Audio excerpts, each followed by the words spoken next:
Hi, so I wanted to give an update on my Pet 2001 project. Over the past few months, I have improved it in a considerable way by getting a mass storage device, so I do not have to use the cassette anymore, and also adding amplified sound as opposed to the piezo speaker. Finally, I added joystick support for one joystick on the same board with the audio. So this model, I already made a video previously about adding a RAM-ROM kit that allows me to upgrade to Basic 2, Basic 4, and higher level models of the pet, but also to go back to only what's actually installed as well. So here I'd like to show how the mass storage works. It's plugged into the back.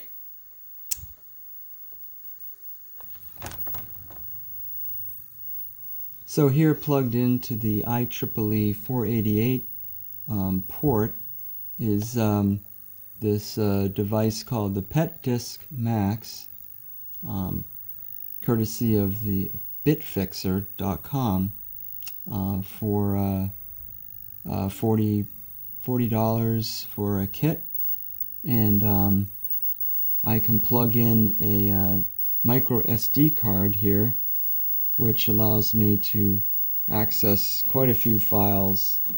And here's the card right there. Plugs in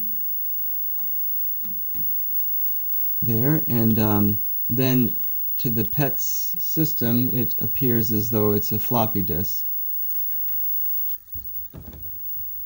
The other board I have here is the sound and joystick, and that's plugged into the user port.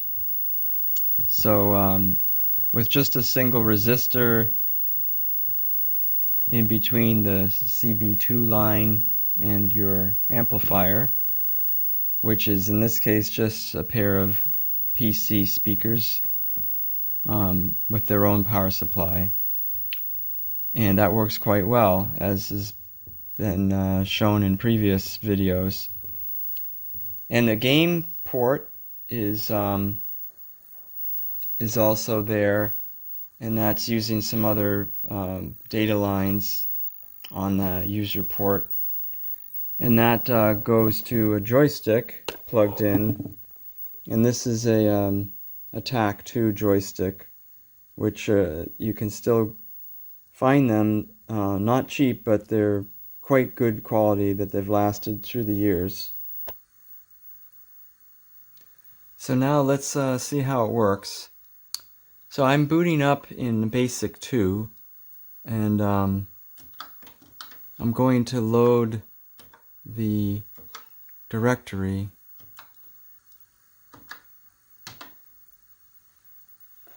from the memory card,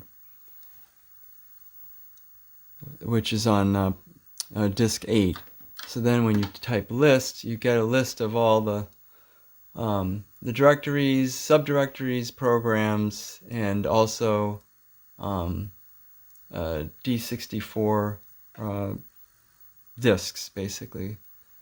Commodore 64 disks, which you also they behave as directories. So I'd like to show some games with sound and the joystick, including Invaders. So let's try to load that.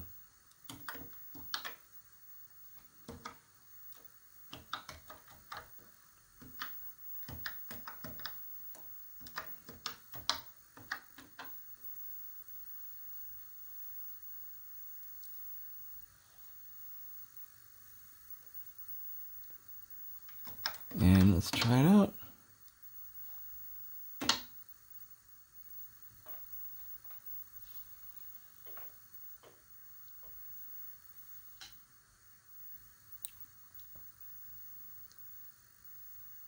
I always like this little animation of the alien fixing the letter. And now, press key to start.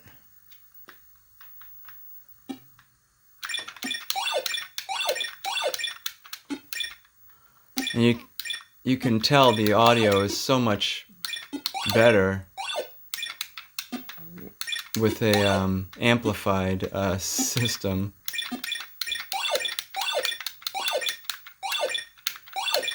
And this one works right out of the gate with the joystick.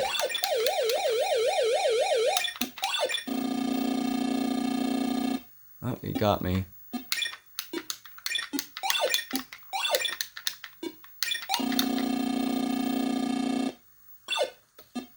So that's that one. Oh, let's see if I can get this guy here. Oh, he got away.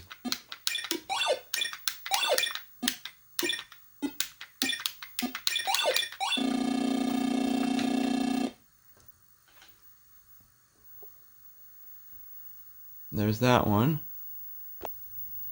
One more convenient thing that I have, I don't know if I mentioned before, is the handy reset button. So if you've loaded a game like Space Invaders that you can't quit, this button works wonders. Brings you back to the boot up screen.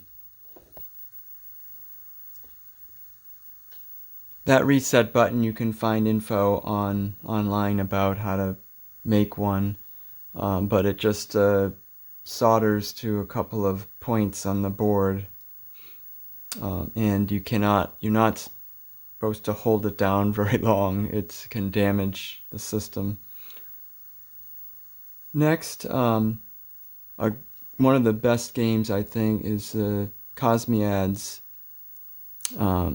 And that also works with sound and the joystick. So let's load that up.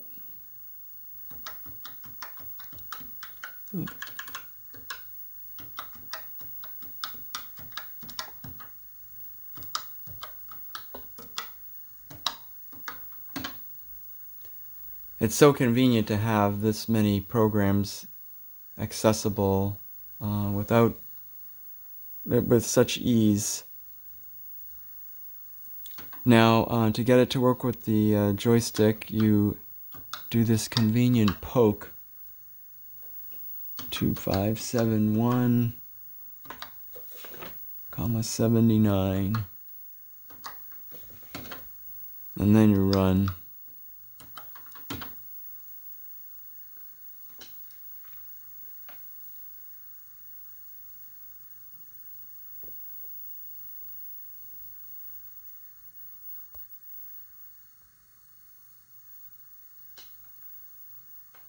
And this one's been shown before, but I'll just do a brief demonstration.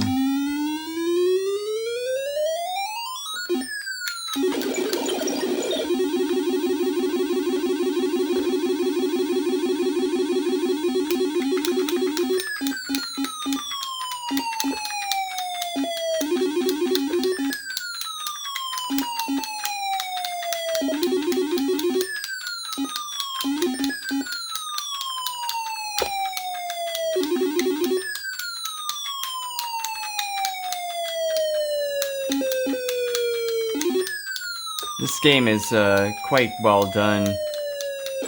Whoop.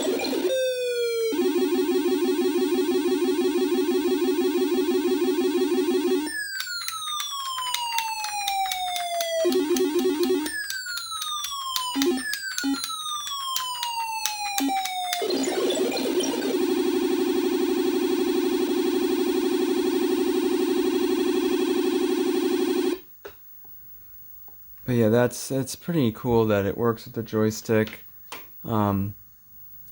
This one right here, and you know, for a computer that didn't have sound or a joystick. It's pretty nice to be able to add that, and that's what people did back then. It was partly home brew. Now I've modified a couple other programs to use the joystick that were set incorrectly for my joystick anyway. And they're in a subdirectory called Joy, so to go into that subdirectory, I can load it this way.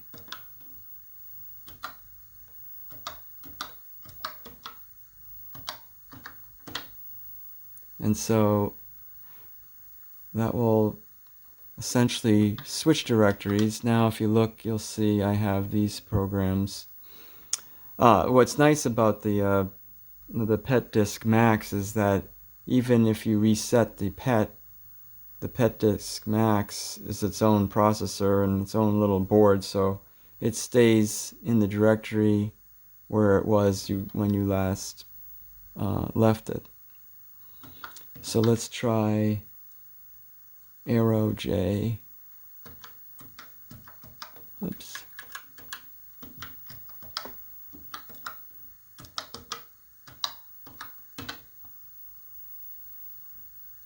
And run this one.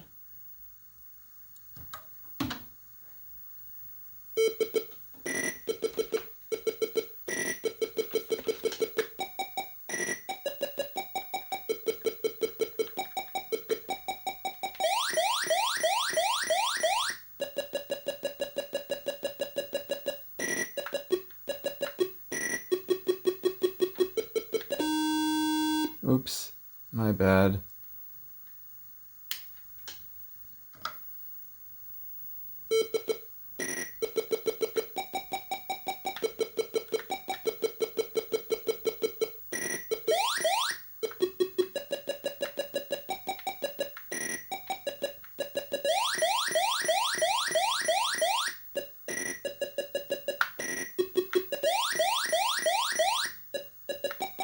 So a basic kind of a game, and it is a basic game in BASIC.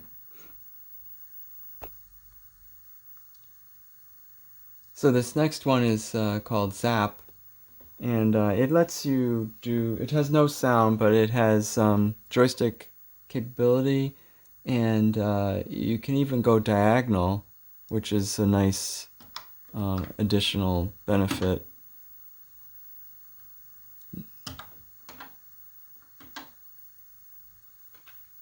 So here you're just trying to hit these targets, and then you can see I can go diagonal. Oh, they put one right at the edge. Got him. So yeah, you go diagonal, which is kind of neat.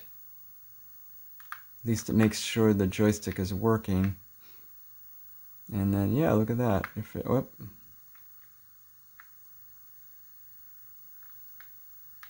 I missed that one.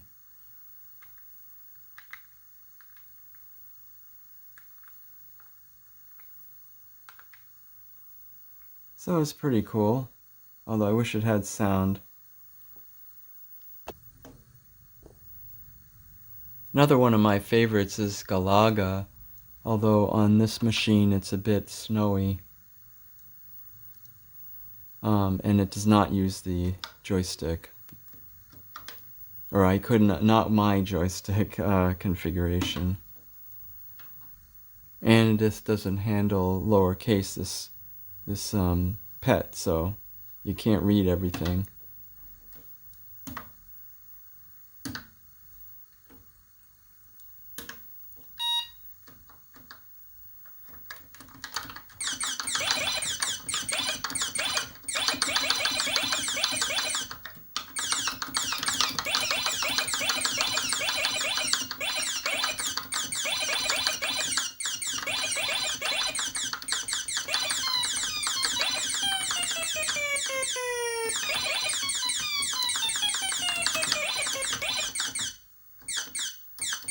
But for the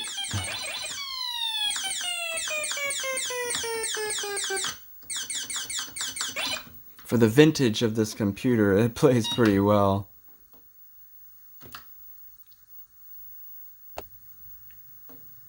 Another cool game is Super Glooper, which is a Pac-Man look-alike. It also just uses the keyboard. And it has a cool logo.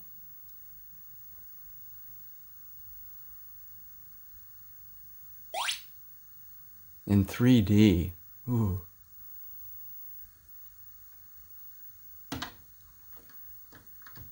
Fortunately, no instructions. And the sound comes in later.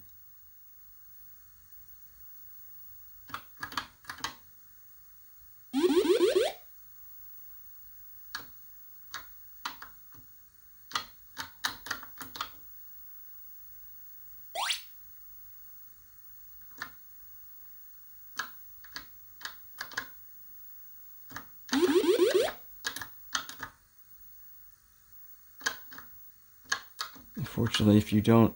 it's a little hard to use the keyboard.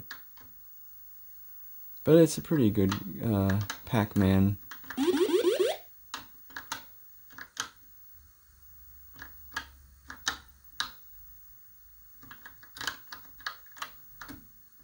Of course, I'm not very quick at this at all.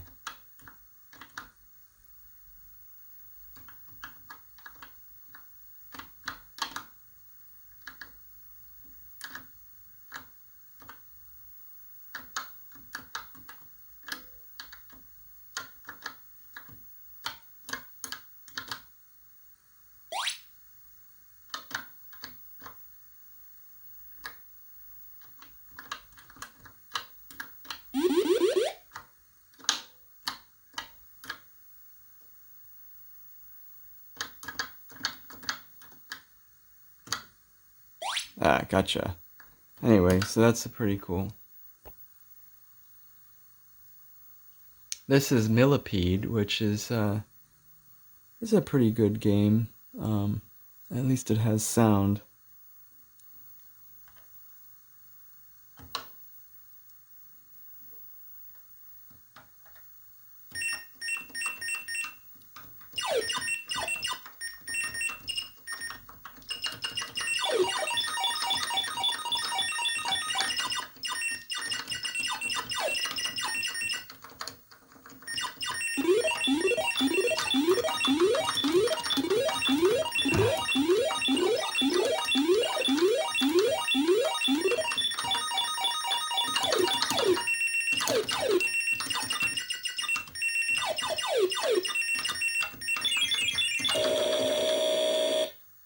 Ooh, he really got me.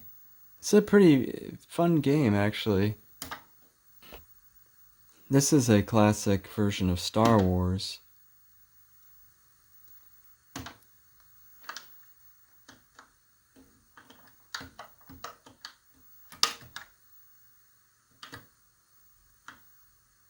Doesn't seem to be sound for it.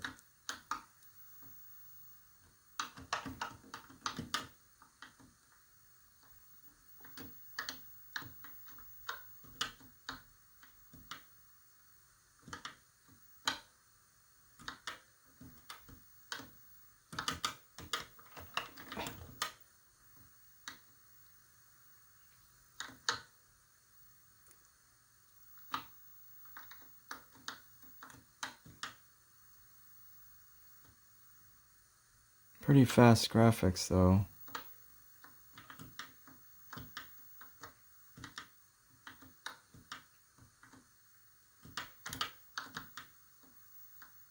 Nope, I got hit.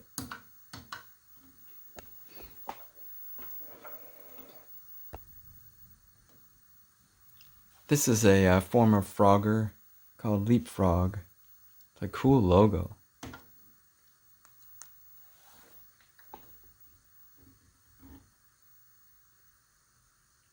No sound, it looks like, though.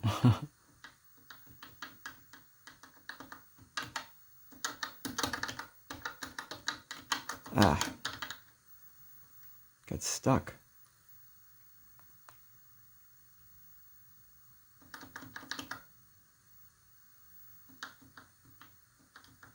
Very dangerous. Oh.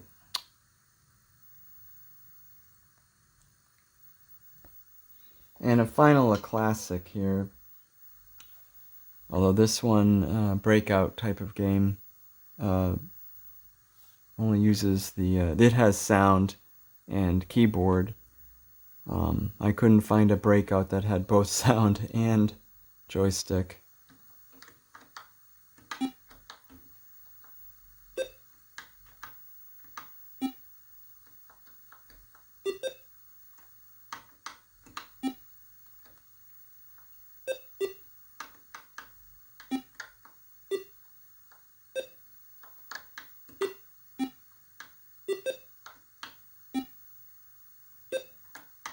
Ooh, getting fast.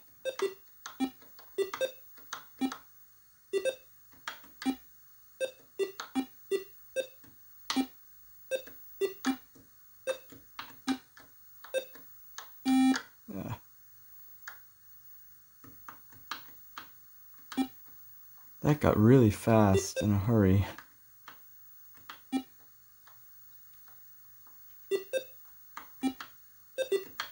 There it goes again.